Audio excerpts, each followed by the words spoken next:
কড়াইয়ের মধ্যে গরম হওয়ার পরে সামান্য অল্প কালো জিরে ব্যবহার করেছি এই রেসিপিটার জন্য।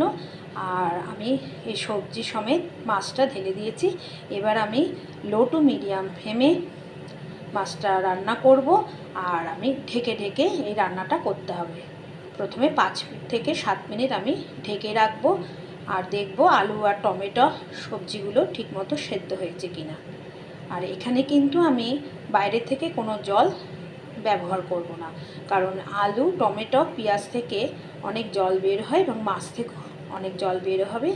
আস্তে আস্তে এই রান্নাটা আমি করতে থাকবো যতক্ষণ পর্যন্ত এই রান্নাটার থেকে তেল বেরোবে, ততক্ষণ পর্যন্ত আমি রান্নাটা করব। যখনই তেল ছেড়ে দেবে তখন মোটামুটি আপনারা কালারটা দেখলে বুঝতে পারবে যে আমার বাটি চচ্চড়ির কাচকি মাছের রেসিপিটা শেষ হয়ে গেছে।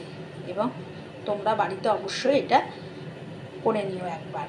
আর আজকে দুপুরবেলা আমরা গরম গরম ভাত দিয়ে এই কাচকি মাছের বাটি চচ্চড়িটা খাবো।